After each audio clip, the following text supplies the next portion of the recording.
Le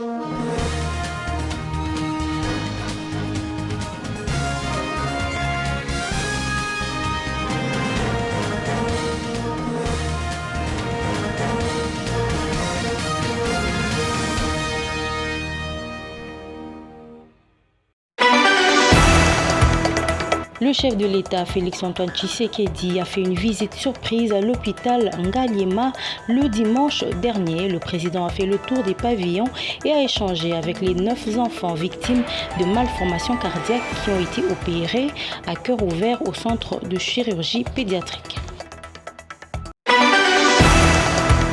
L'opération coup de poing a continué le week-end dernier après le rond-point des Huileries. Le gouverneur Gentilin Ngobila a supervisé le samedi dernier les démolitions des constructions anarchiques sur l'avenue de la Libération ex-24 novembre. Le monde entier célèbre ce 12 février la journée mondiale de la radio. Cette journée a comme thématique l'apport de la radio dans le processus de la paix. Les Quinois et les auditeurs se sont exprimés au micro de nos reporters. Mesdames et messieurs, bonsoir et bienvenue dans cette grande édition du journal parlé sur Média Business Télévision. Le président de la République, Félix-Antoine Tshisekedi, accompagné de la première dame, Denise Nyakeru, a participé le samedi dernier au Palais du Peuple au culte d'adoration et de célébration du centenaire de la pénétration de l'église adventiste du 7e jour en RDC. C'est un commentaire de Nadine Banakenge. Cela fait 100 ans depuis que l'église adventiste du 7e jour est installée en République démocratique du Congo. Présidé par le numéro 1 mondial de cette confession religieuse, le pasteur américain Ted Wilson. Ce culte a regroupé près de 5000 fidèles venus des 3 zones religieuses adventistes du pays, à savoir Union Est Lubumbashi, Union Nord-Est Goma et Union Ouest Kinshasa. Dans sa prédication, le pasteur Ted Wilson est revenu sur les fondamentaux de cette église, à savoir être prêt pour le retour du Christ, ainsi que le respect des commandements de Dieu. Grâce à son évangélisation et son vaste réseau éducatif, 77 écoles maternelles, 1639 écoles primaires, 995 écoles secondaires et 4 universités. L'Église adventiste a un réel impact positif dans la vie sociale des Congolais. Dans son mot de circonstance, le chef de l'État a loué le sérieux de la communauté adventiste qu'il a qualifié de partenaire dans les secteurs éducatifs. Cher pasteur mondial de l'Église adventiste du 7e jour, je bénis l'Éternel pour avoir permis que je participe en compagnie de mon épouse, la distinguée première dame, en ce jour mémorable à ce grand culte organisé à l'occasion de la célébration du centenaire de l'Église adventiste du 7e jour en République démocratique du Congo.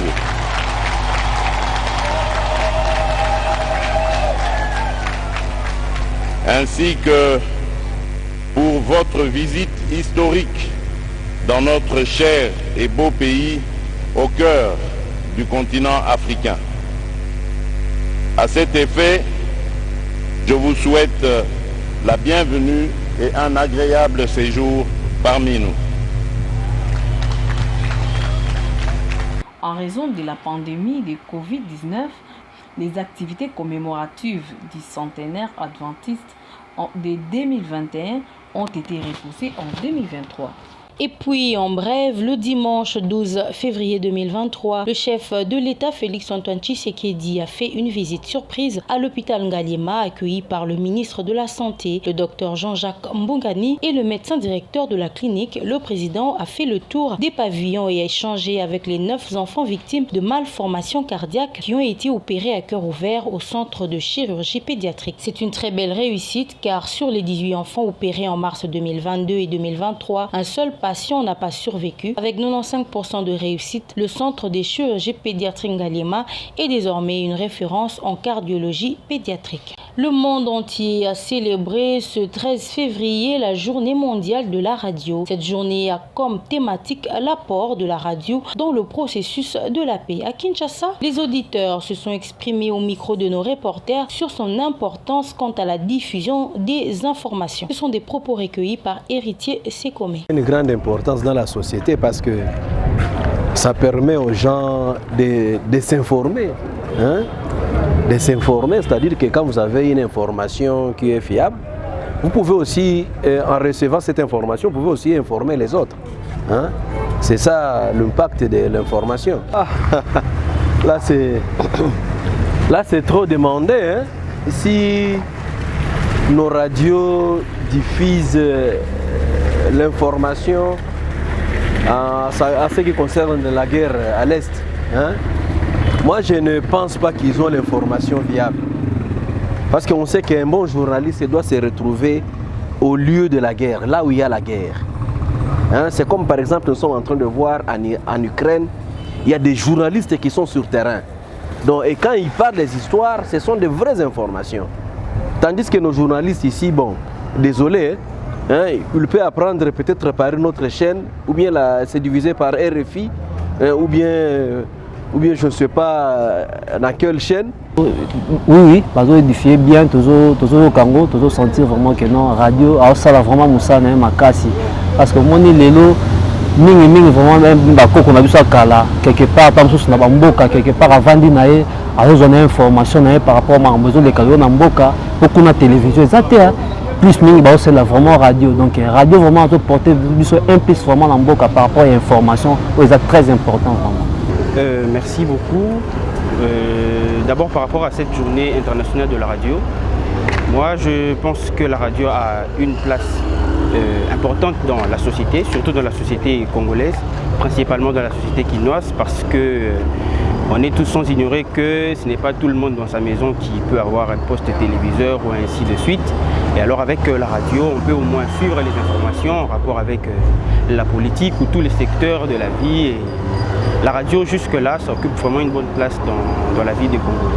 Voilà, en rapport avec la guerre à l'Est, mais aussi en rapport avec le thème que l'UNESCO a pris pour la journée internationale de la radio, je dirais juste que je prends principalement pour nous qui sommes quinois, les informations qui nous parviennent ici, bon, on est sûr que ce sont des informations fiables, mais on aimerait plus qu'avec le développement ou l'avènement de la technologie, que nous ayons plus des informations qui soient sûres. Parce que vous savez que nous ici à Kin, on n'est pas vraiment très bien informés de ce qui se passe là-bas concernant la guerre à l'Est. Toujours en rapport avec la journée mondiale de la radio, M. Simon Kabamba, directeur de la radio RTGA, a relevé que celle-ci joue un rôle majeur de former, informer, se détendre pour le maintien de la paix en RDC. La radio reste incontournable suite à ses acquis. Il a été joint au téléphone par Nadine Banakenge. Bon, je crois qu'il y a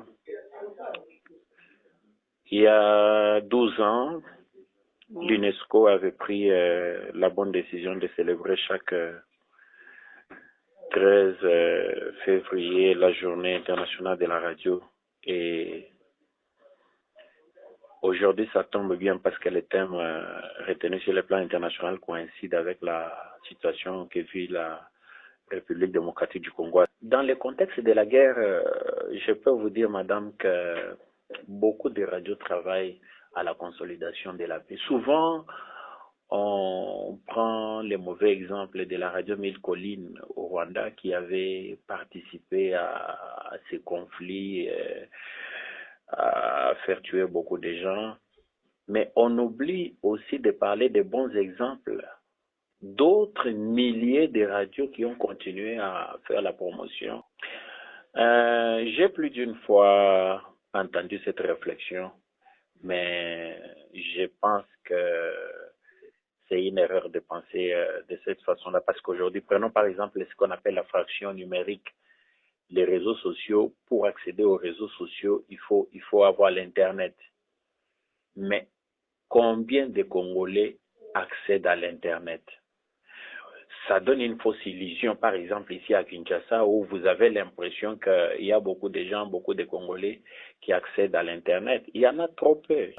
Donc, ne vous inquiétez pas, la radio est encore avec nous pour plusieurs décennies dans notre pays. Les médias locaux de l'Ituri contribuent pour l'édification de la paix en cette période où cette province fait face à une violence armée, d'où la protection de ces professionnels de médias dans cette partie du pays. Activistes de droits de l'homme, organisations des droits de la femme et des médias se sont exprimés ce lundi 13 février à l'occasion de la Journée mondiale de la radio. La radio, un instrument de communication, joue un rôle important dans le changement de mentalité. Dans une société, les radios sont mises à contribution en province de l'Ituri pour véhiculer le message de cohabitation et de cohésion sociale de toute la communauté face à la violence armée qui sévit depuis 2017. Dans cette partie du pays, on reconnaît le lieutenant Jules Ngongo, directeur général de la radio-télévision FRDC Ituri, et Sarah Mugisa, coordonnatrice des femmes motivées pour la paix.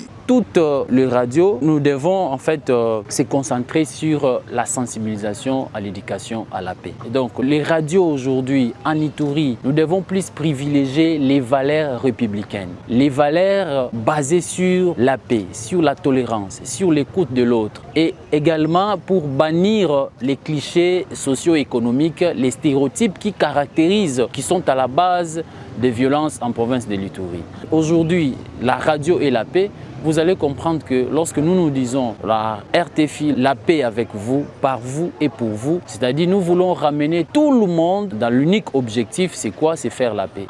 Alors pour nous, femmes motivées pour la paix en cette journée internationale de la radio, nous aimerions plus interpeller les radios communautaires parce qu'aujourd'hui en province de l'Ituri, on a une vingtaine de radios communautaires. Mais est-ce que ces radios sont au service de la communauté? C'est la question qu'il faut se poser aujourd'hui parce qu'une radio qui est au service de la communauté, c'est une radio qui sensibilise, qui éduque la communauté. Alors aujourd'hui, une occasion pour nous d'interpeller toutes les radios communautaires sensibilisées pour arriver à la paix, et nous pouvons y arriver si vraiment nous jouons pleinement nos rôles au sein des radios. Même point de vue exprimé par Xavier Maki, directeur de Justice Plus, une organisation de défense de droits humains en Ituri. Nous pensons que c'est un outil qui peut facilement contribuer à la consolidation de la paix si jamais les acteurs prenaient ce canal comme un canal qui doit en principe véhiculer des messages de paix, des messages de cohésion, et il peut facilement construire. Pour mener à bien sa mission d'imposer et restaurer l'autorité de l'État en Ituri, l'administration militaire sous le leadership transformationnel du lieutenant général Luboyanka Shomadjouni entretient de très bonnes relations avec les médias locaux dans la campagne de sensibilisation à la culture de la paix. En société, après le rond-point des Huileries, le gouverneur Gentini Ngobila a supervisé le samedi dernier la démolition des constructions anarchiques sur l'avenue de la Libération ex-24 novembre, longeant les communes de Bandal, Bumbu et Selembao. Suivez ici le gouverneur donnant les motivations de cette opération dans cet extrait. Et là aujourd'hui nous sommes sur l'avenue de Libération, ex-Joséphine Charlot, ex-24 novembre. Et nous continuons notre opération coup de poing sur cette avenue, sur cette tronçon compris entre le rond-point Moula jusqu'à l'Upen. Et là nous sommes aux environs de la commune de Bandalungwa. Nous sommes en train de dégager de l'emprise publique toutes les constructions anarchiques, les boutiques, les centres hospitaliers, y compris les habitations. Alors la force revient à la loi et la loi n'autorise pas les gens à construire sur les emprunts publics. Alors ici nous avons un projet qui est celui d'aménager cet espace avec des emplacements de parking. Nous allons organiser des emplacements de parking afin que le bus, le taxi-bis ainsi que les taxis puissent parquer, déposer leurs clients et aussi prendre les clients qui sont à l'attente de transport. Donc c'est un projet qui entre dans les cadres de Kinshasa Bofeto. À partir de lundi, on va aller du côté de Lemba et on continue jusqu'à la fin de l'année. on va continuer. Jusqu'à l'année prochaine, on continue cette opération coup de poing qui entre dans le cadre de notre grand projet Kinshasa. Et le suivi est fait, non seulement par moi-même, également par mon vice-gouverneur, Jean-Marie Mouba, mais aussi au ministre de l'Environnement, Mme Bena Kabamba et Laetitia. On ne peut pas, nulle part au monde, on peut occuper anarchiquement les enrues publiques. Nulle part au monde, on peut occuper anarchiquement les avenues, les rues ainsi que les ruelles. Donc tout contrevenant, tout celui qui aura construit sur les emplois publics, sur les avenues, sur les ruelles, sur les caniveaux, il se verra tout simplement, il verra sa construction, anarchique bien entendu, être détruite. À la suite de ces démolitions, les riverains et les témoins de cette opération racontent les origines de ces constructions. Ce sont des extraits choisis par Héritier Sécomé.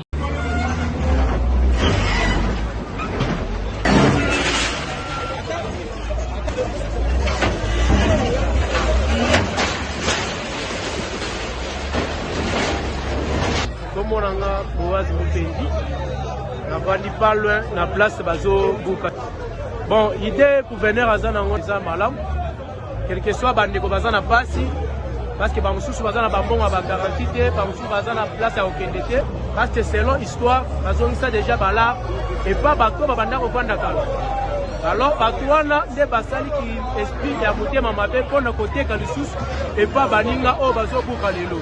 J'habite au Lokola 241, je suis parmi les premiers occupants. Un des premiers occupants. En ce temps-là, la commune n'existait pas, c'était une zone annexe, on dépendait de la commune de Ngiringiri.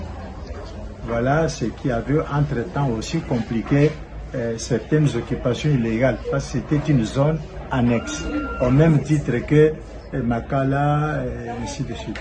Je suis ici depuis 1960. Je venais de terminer mes études et Lumumba venait justement, qui était le premier ministre de l'époque, venait de réajuster le salaire.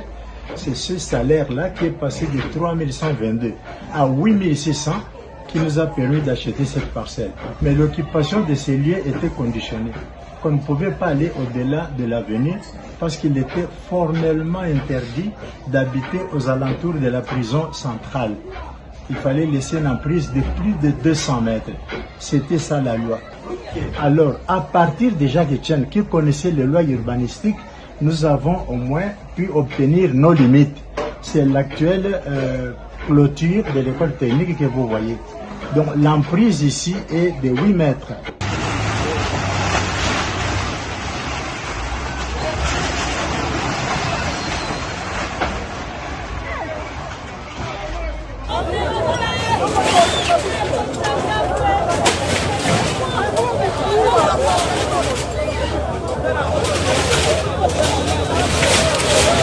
Mesdames et messieurs, c'est la fin de cette édition du journal. Merci de nous avoir suivis et excellente suite de programme sur Média Business à Télévision.